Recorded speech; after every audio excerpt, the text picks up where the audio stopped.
I think we are all capable of killing someone. Murder and having the intention of killing someone else, maybe not.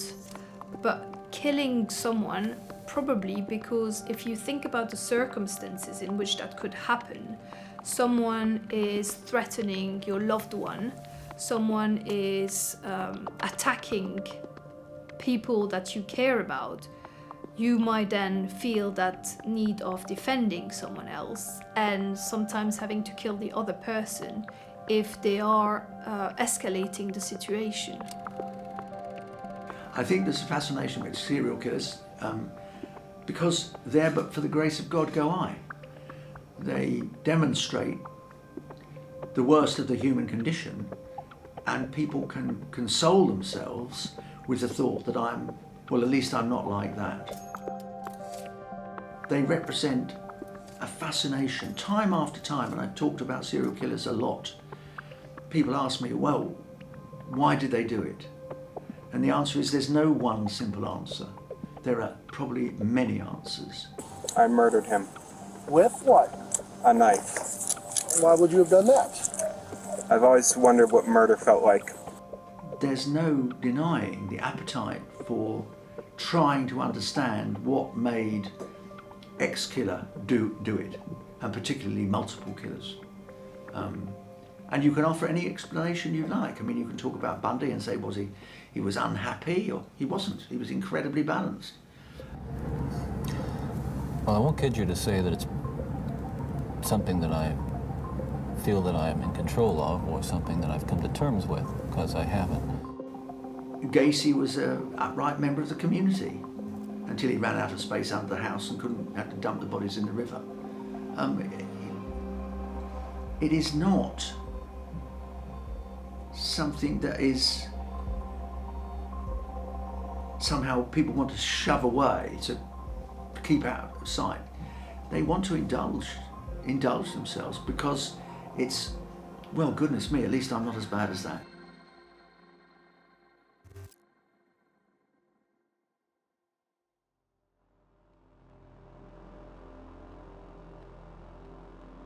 I think it's a common misconception that mass murderers, serial killers are all psychopaths. And I think that's because people often misunderstand what a psychopath is. They assume that it's somebody who is either very aggressive or takes pleasure in hurting other people, whereas actually that's not what a true psychopath is. A psychopath is somebody who's able to manipulate and able to fly under the radar and hide in plain sight amongst the rest of the community.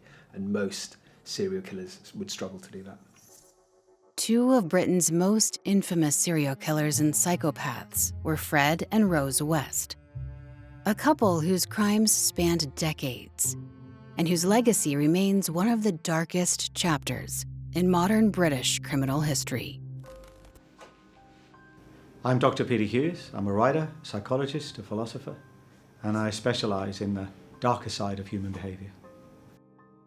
Fred West was a builder, and in 1972 they moved from Midland Road in Gloucester to what became their most famous address, which was Cromwell Street. And Fred, being a builder, made alterations to the house, and so they could take in lodgers. And of course, Fred West, being a psychopath, had only one intention really in taking in lodgers. Ostensibly it was, of course, to supplement his income, but of course once they moved into his world and into his physical space and into his home, his compulsion and his need to control and to use those lodgers for his own gratification came to the fore. At their home on Cromwell Street, Fred and Rose West cultivated a false image of openness and hospitality, often inviting lodgers to stay under their roof. Rose, with Fred's encouragement, would frequently sleep with these men, presenting it as part of their unorthodox lifestyle. Behind closed doors, however, the situation was far darker. We now know that the girls had fallen prey to the Wests as they cruised the area in a search for victims. They'd even bragged to friends about their carefully laid plans. The couple also took in young nannies to help care for their growing family, women who were often vulnerable and far from home. Once inside the West's house, Many of these young women were subjected to sexual abuse at the hands of both Fred and Rose, trapping them in an environment of manipulation, coercion, and violence. One example of Fred's tradition of taking advantage of, sexually abusing his daughters was his attack on Anna Marie, who was Rena's daughter with Fred, in fact his firstborn child. And Fred and Rose take her to the cellar in Cromwell Street and subject her to the most ferocious sexual attack. Rose would strip Anne-Marie naked and gag her and tie her to either the bed frame or a mattress, and while Fred raped her. Bones were always missing, or whether they were taken before or after.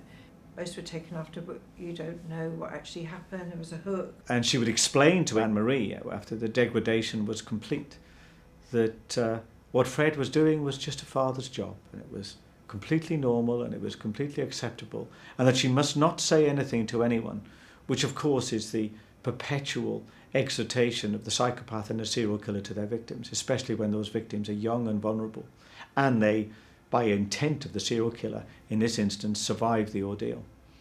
Do not say a word to anyone. Fred and Rose West's crimes remain some of the most notorious in British history. Over a span of 2 decades, the couple abducted, raped, tortured, and murdered young women, including members of their own family. Many of their victims were buried in the cellar and garden of their Cromwell Street home, which would later become known as the House of Horrors. Their ability to mask brutality behind the facade of an ordinary household allowed them to operate undetected for years, leaving a trail of devastation that shocked the nation when the full extent of their psychopathic crimes was finally uncovered. But what could have caused this pair to turn into such cruel human beings? If we look into their past, we see similarities that may have contributed to the people they became. Well, Fred was introduced to sex by his mother in their cottage. She had a habit of what she used to call breaking in her boys, which is a habit that West himself adopted when it came to his daughters. It was a family trait. People like to think of it as somehow abhorrent and abnormal, but to Frederick West it was absolutely what the family always did. His dad had done it, his mum had initiated into sex at the age, I think, of 8, first time. And it's a cramped house. They would hang a pig in the kitchen to let the blood drain out onto the floor so they could butcher it. It was red in tooth and claw. Fred West's life before meeting Rose had been one of violence, sex abuse and murder. I don't wish to sound flippant, but West, of course, inevitably attacks one of his sisters and rapes her. This reaches the ears of the authorities, and West is taken to court. But of course his sister, in the end, doesn't press charges, refuses to give evidence, and the case collapses. Very signal moment in Frederick West's life, because he believed, and pretty much did, get away with anything.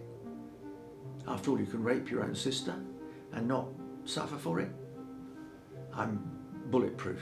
Good evening. Rosemary West, on trial at Winchester, accused of 10 murders, today became the first witness called in her own defence. Her counsel told the court she knew nothing about and took no part in any of the killings. Similarly, Rose's childhood was riddled with pain and suffering. Rosemary West was born in North Devon, Barnstaple. She was a slightly chubby child, a little nervous, not very bright. She was known at school as Dozy Rosie. Her father was Bill Letts. Her maiden name was Letts. Bill Letts was a monster. Rose was believed to have been raped by her father when she was 14, 15. Imagine your father coming home and going upstairs and, sexually abusing you, and any opportunity when they can get you on your own. But what she did develop was a skill with coping with an sexually abusive father. And she used her sex very early on, from a very early age. She was growing up with watching all the violence around the home as if that was normal. And so when she had her own children, you see her start to emulate that behaviour herself. The mass murderer Rosemary West was moved to the top security jail in Durham today to begin her life sentence behind bars. The jail already houses the Moors murderer Myra Hindley. ITN's Robert Hall reports on the sort of life Mrs. West can expect and on today's other developments in the West case. For years, many believed Fred was the driving force behind the murders, with Rose cast as a manipulated accomplice, groomed into his world of violence. Yet, as the truth emerged, it became clear that Rose was not only complicit, but often played a central and willing role in the couple's crimes. Rose West understood what sexual abuse was. She had undergone it herself. She had a violent, sexually abusive father. She knew what sexual abuse was, but it didn't stop her from doing it and from repeating the pattern. And psychologists have a number of different ideas about why this is the case. Sometimes the wounded subject can repeat the violence that caused the wound in the hope of healing it. In other instances, they simply identify with a sadistic aggressor and then repeat that sadism and get gratification from it. So the fact that one is a victim of violent or sexual abuse doesn't mean one is immune from conducting that abuse oneself. And sometimes it can actually be a compulsion to repeat that pattern. In terms of the differences of the psychology between male and female serial killers, males often are sexually motivated in their actions, and females are less so, but they might use sex as a ploy to attract their potential victims. The other thing that I would say is that the motivation for females tends to be either revenge, either towards individuals or towards a sect of society in general, such as men if they have themselves experienced domestic violence, or for some other gain, like financial gain. And because of this, they target specific individuals. For example, they might target children or the elderly, compared to males who tend to target adult women. And finally, from my clinical experience, female serial killers tend to be more damaged, so they have a higher incidence of being the victim of physical or sexual abuse themselves. Some psychiatrists go as far as arguing that Rose was, in fact, the more dominant partner, cold, calculating, and often the one exerting control, not merely following Fred's lead, but driving much of the violence herself. It was a collaboration in every way. She wasn't persuaded, bullied, cajoled into it. She participated willingly. And I'm one of the few people who's ever seen some of the home videos that Fred took of Rose. And once you've seen those videos of Rose doing the most extraordinary things to herself, with Fred sometimes peeping into the shot and then retiring behind the camera, you know perfectly well that she was a participant in every way. She knew exactly what was happening, and she agreed to it. I'm afraid I don't see Rosemary West as a hapless victim in any way. Rose was an active and a willing participant in the crimes committed against her daughter Anne-Marie. She colluded and encouraged Fred to rape Anne-Marie. She made Anne-Marie do household chores, naked, degraded, sometimes wearing nothing but a miniskirt and some sexual appendages. And at 13, she sent Anne-Marie out to work as a prostitute. And Anne-Marie would bring some of the clients back, and Rose would watch to make sure that Anne-Marie, who pretended to be 16, didn't actually tell them that her real age was just 13. And this is extraordinary behaviour on the part of someone to whom into whose care this child has been entrusted. And it just goes to show how far removed from normal pathology the serial killer's psychology is. If you look at the statements of the witnesses at her trial, the 3 or 4 that got away, you can see quite clearly she becomes even more crueler than Fred. The psychiatrist later came to call it folie à deux. The 2 of them were more dangerous than one of them on their own. Somehow, the 2 of them became a worse, a darker force when they were together. Fred and Rose West displayed many traits commonly associated with psychopathy. Both were manipulative and deceptive, able to present themselves as ordinary, even friendly, while hiding their crimes. But what is a psychopath, really? What are their common traits? What differentiates them from all other members of society? The traits needed to consider someone a psychopath were really, I think, most famously put down in 1985 by a Canadian psychologist called Robert Hare. And he identified 20 characteristics of a psychopath. I think principal among those, and I think this is the archetypal vision that most people have of a psychopath, were narcissism, excessive self-regard, a sense of entitlement, impulsivity, sometimes compulsive behaviour patterns, a complete lack of empathy, lack of remorse, grandiosity, an overblown sense of oneself, and a complete absence of the normal emotional connections that most normal people have with other human beings. So psychopathy is associated with a pattern of behavior and attitudes that are linked to a lack of empathy, a lack of remorse, and manipulation. So it has been estimated that there are 1 to 3% of male in the population who are psychopaths, and less than 1% of female who are psychopaths.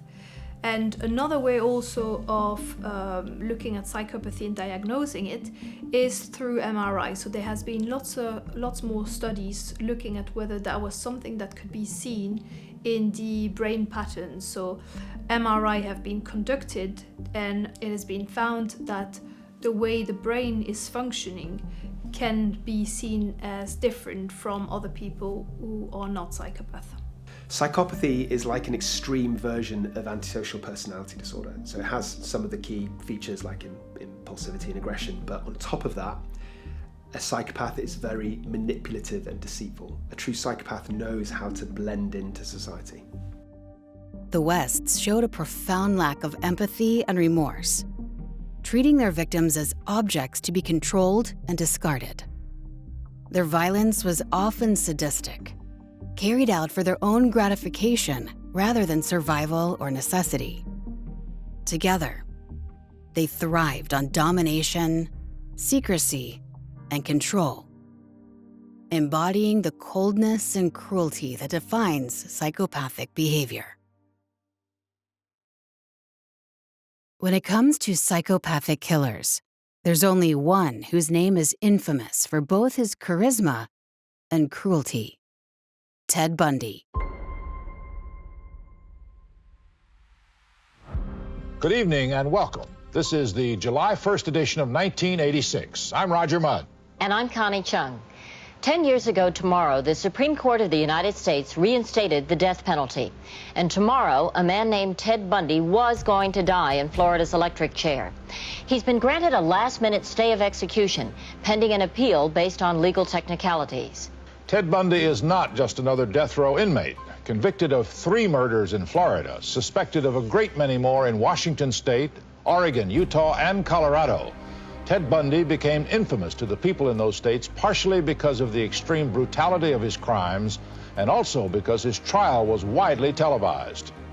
The most shocking thing about Ted Bundy is what he is not. He's not a wild beast to look at or to hear, not brutal seeming, not at first or even at second glance, a man to shun. And that is the horror. As Lucky Severson reports, Ted Bundy was possessed by evil, but he was possessed too of a fatal charm. Ted Bundy is often remembered as one of America's most infamous serial killers. A man whose charm and intelligence masked a capacity for shocking brutality. Born in 1946 in Vermont and raised in Washington state, Bundy appeared, on the surface, to live an ordinary life.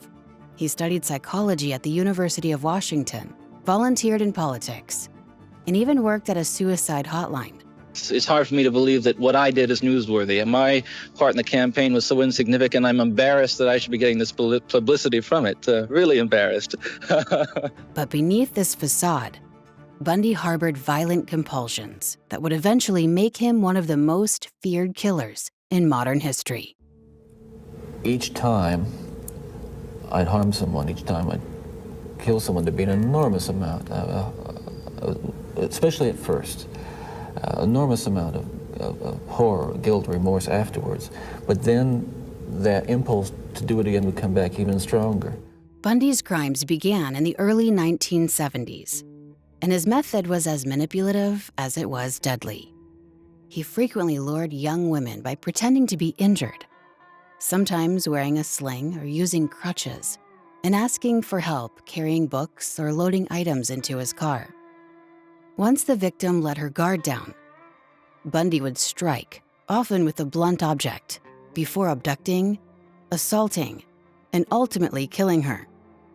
Many of his victims were assaulted post-mortem, and Bundy was known to revisit the bodies of women he had murdered, underscoring the depth of his pathology. So what you can also find is that some of the serial killers also like to come back where they might have disposed of the body or near the crime scene so that they can see what is happening.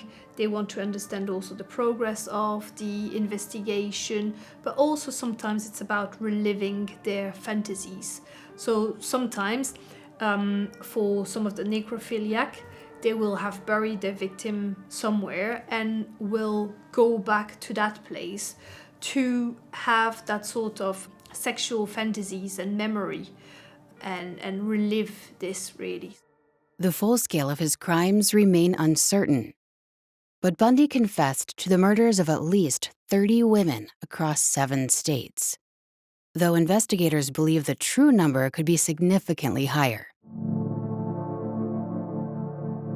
Most of his victims were young women in their late teens and early 20s, often resembling one another in appearance, slender, with long, straight hair parted in the middle. This pattern led experts to suspect Bundy was reliving and reenacting a personal obsession. It does seem that in many cases, serial killers target a specific demographic. So, for example, Stephen Port targeted young gay men. Harold Shipman preyed on the old and the infirm and the elderly. And the Wests targeted vulnerable young women. And I think this partially, in some cases, has to do with a hatred for something that they internalize that they can't accept. Like if somebody's struggling with their own sexuality. Sometimes it's simply because they want to meet their own sexual gratification like the Wests. And sometimes it's simpler than that. Sometimes it's just opportunistic and less risky, like Harold Shipman. Bundy's ability to avoid capture for so long lay in his intelligence and his meticulousness. He was clean-cut, well-spoken, and outwardly respectable, traits that defined the common image of a killer. He crossed state lines to commit murders, complicating police efforts to connect the cases. In an era before DNA profiling and modern communication systems, Bundy exploited gaps in law enforcement coordination. Even when he was first arrested in 1975 after a traffic stop, investigators underestimated him. There is a big overlap between psychopaths and narcissists because all psychopaths are narcissists to a degree in that they're selfish, they care about themselves, the world revolves around them. But not all narcissists are psychopaths, because most narcissists, despite being quite self-centered, wouldn't necessarily hurt other people or manipulate other people. And I also think that psychopaths are quite cunning and astute. So if it's in their interest to keep a low profile, like for example, if they've committed a crime, they can do that. Whereas a true narcissist isn't really able to do that. They're so over-involved and they have such an inflated sense of ego that they just can't help showing off. So I'll give you an example. If you had a high-level drug dealer who was a narcissist, he's probably going to be the kind of person that can't help showing off. So, be flashing his money, cars, women, etc., which would make him possibly quite an easy target for the police. Whereas the same high-level drug dealer who's a psychopath will be far more cunning than that. He'd know to live within his means and not draw attention to himself. That's the difference. But cracks began to appear in his careful facade. After his arrest, police found suspicious items in his car that hinted at darker activities. He was eventually linked to multiple disappearances, but Bundy managed 2 dramatic escapes from custody. In 1977, he leapt from a courthouse library window in Colorado and later slipped through a hole in the ceiling of his jail cell. His second escape led him to Florida, where his final and most brutal rampage took place. There, in January 1978, he attacked a sorority house at Florida State University, killing 2 women and severely injuring 2 others. Bundy's last arrest came just weeks later, after he was pulled over while driving a stolen car. By then, investigators had tied him to an escalating string of murders. His trial became a media spectacle, with Bundy attempting to defend himself in court, showcasing both his arrogance and unnerving charisma. The defendant bludgeoned and pummeled her about the head. She had a ligature around her neck, which was a pantyhose that strangled her. As to count 2 of the indictment, while the victim was in her bed, was stripped of her night clothing, 1 nipple was incised and bit off. There was evidence of vaginal and anal trauma, and she was left in a pool of blood in her own bed. Convicted and sentenced to death, Ted Bundy was executed in Florida's electric chair in 1989. Even as he faced his final days, Bundy remained manipulative, confessing to more murders only when it served to delay his execution.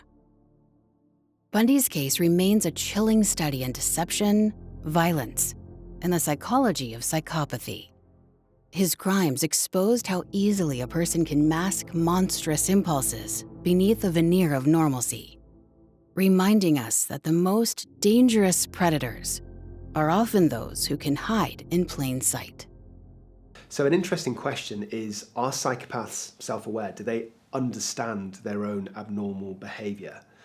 I would say that sometimes over a long period of time, or even the course of their lives, they understand that they don't have the same emotional connection with people as most others do. But I would say that's secondary insight. It's not that they feel that there's something wrong with them, it's just that they understand that they don't fit in compared to the rest of society. Some psychopaths are indeed able to lead normal life.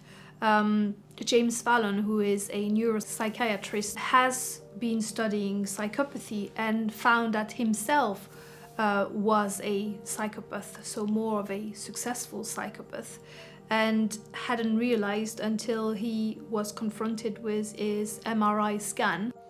What I did is I started asking the psychiatrist and neurologist that I knew really well for many years and who know my behaviors, including my not so nice behaviors, and I said, you gotta tell me what you really think of me.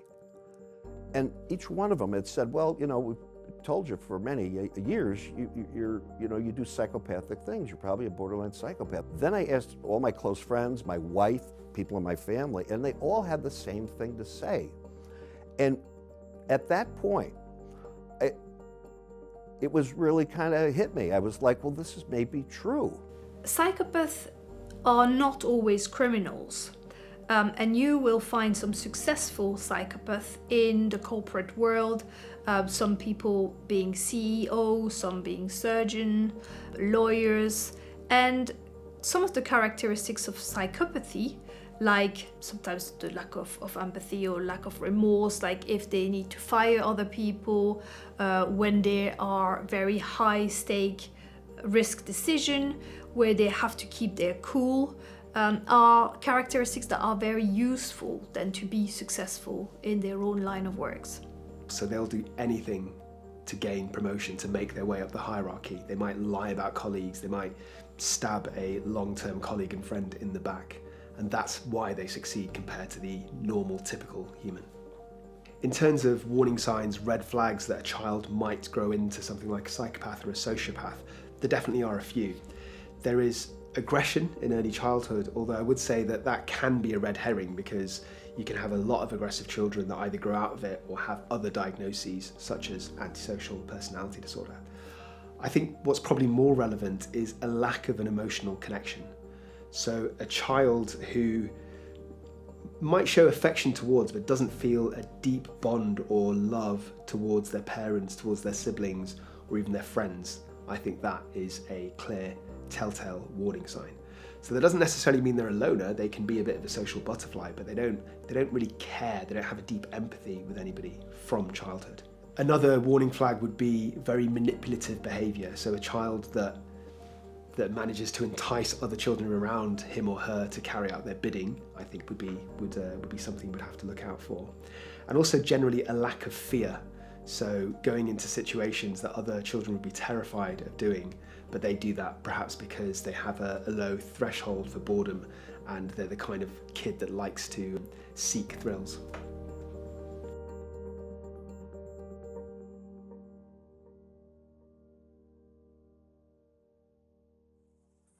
Many psychopathic killers show disturbing warning signs early in life.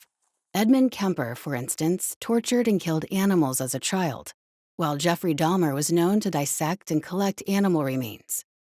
At the time, these behaviors may have seemed like odd or troubling quirks, but in hindsight, they revealed a much darker pattern emerging. These early signs often go unnoticed or unconnected to future violence, until it's too late. And in the case of Brian Cohee Jr., those same warning signs would later escalate into a horrifying reality. I cut open his belly to see his guts. They're really pink. Sorry, that was morbid. Then I cut off his head. I gave him a Glasgow smile. What's that? A Joker smile. Brian Cohee Jr. may not be as widely known as Bundy or Dahmer, but his crimes shocked investigators for the sheer brutality at the age at which they were committed.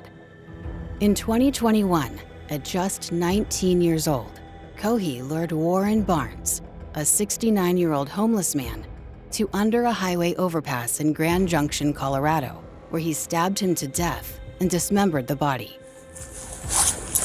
A human head and hands. Like, for real human head and hands? Yes. From? That fellow who went missing recently. Which fellow was that? Warren Brown. Warren Brown? When did he go missing? The night of the 27th. The night of the 27th? Okay, Yes. and how did you end up with him? I murdered him. With what?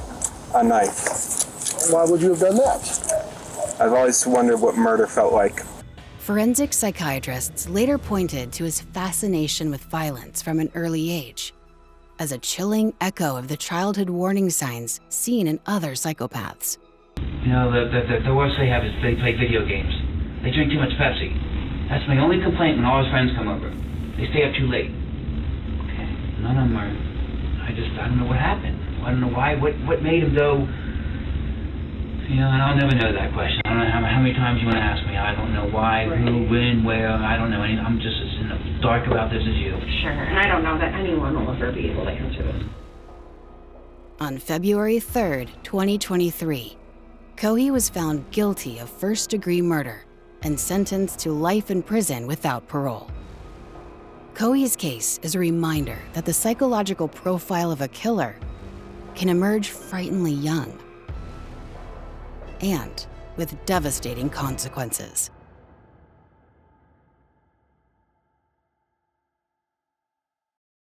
One thing that you can observe in the media, and you often hear this sentence about, oh, that person is a psycho.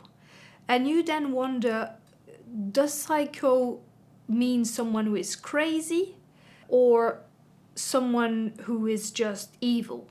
And this is one of the differentiation that is very important. So psycho in the sense of madness would be related to psychosis. And psychosis is that breakdown in reality, where people are experiencing hallucination. That can be visual hallucination, where they see things that don't exist, where they hear things that are not there. They sometimes also feel that touch or smell things that other people can't smell or feel. And then you also have delusion. Delusion are rigid thoughts that even if you have all of the evidence in front of you, you still can't believe it.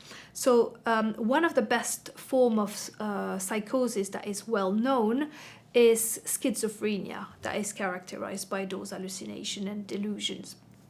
And that is very different from psychopathy.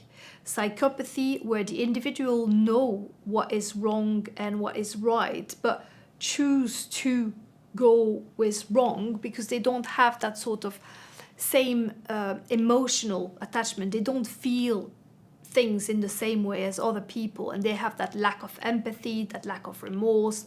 So these are two very different concepts, and I think that there can be confusion coming from the media when just the term psycho is being used and you don't really know what it is used for. Psychopaths are often shown in film and television as cold, calculated predators. Yet the real danger comes from something more basic: their missing capacity for empathy.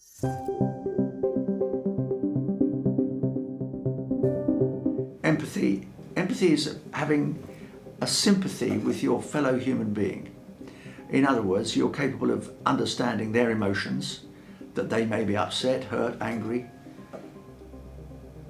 Someone who lacks empathy doesn't really care about any other human being's emotions except his or her own. So someone without empathy doesn't mind if you've broken your leg or have just recently broken up with your girlfriend or boyfriend. They don't care about that. The only person they're interested in, and that's what true lack of empathy means, is themselves. They're totally themselves. They're obsessed with their own needs and desires.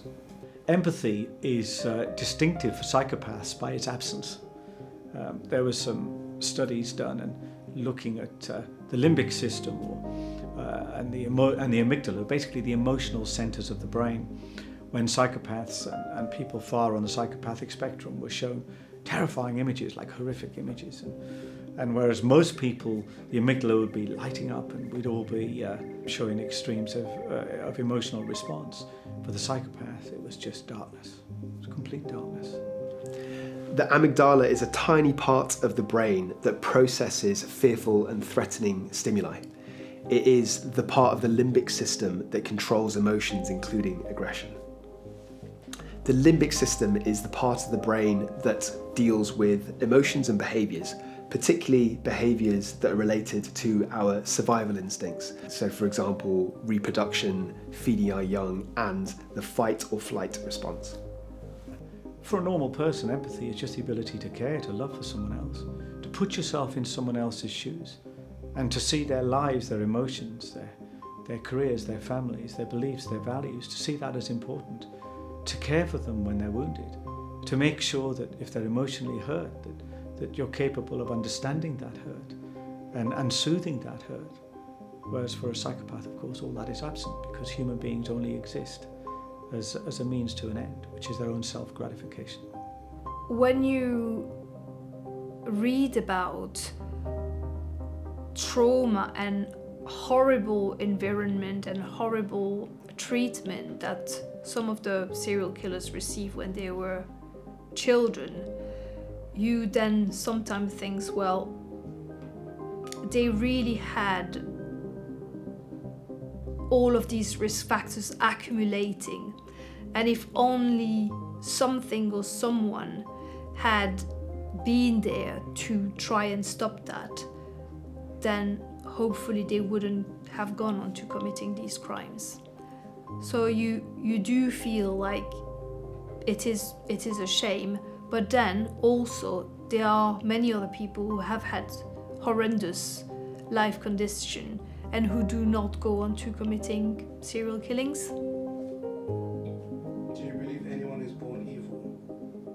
No, I don't think that anyone is born evil. I think it's really a mix between biological and genetic factors that are predisposing someone, but then that is really also the situational, the environmental factor, the circumstances that combination will lead into committing sometimes evil crimes.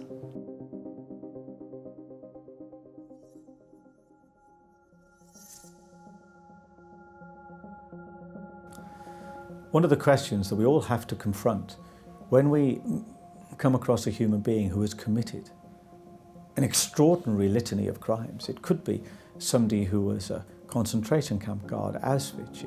It could be a war criminal. It could be somebody who is a serial killer or a psychopath who has murdered and butchered many people. And people say, well, can you have empathy? Can you have for these people? And we have to be very clear here about what we mean by empathy. It simply means, perhaps in this sense, it's important that we understand these people. To simply demonize someone as evil doesn't help us to understand what motivates these people to do that. And if we don't understand, we can't protect ourselves and the wider society from these behavior patterns in the future. Of course, when it comes to broader criminality, we can even look at killers. I mean, not all killers by any stretch of the imagination are psychopaths. There are plenty of people who commit murder and who commit lesser crimes who feel very remorseful and who genuinely empathize with their victims and seek to put their wrongs right. These are not psychopaths, and we can perhaps more readily understand these people. But in the emotional darkness that constitutes the emotional life of a psychopath, it's very difficult to have what we would normally mean by empathy, but it's important that we have as much understanding as we can, because we need to understand this predatory, compulsive, violent behavior so that we may stop it in the future, or at least give ourselves as much protection as we can.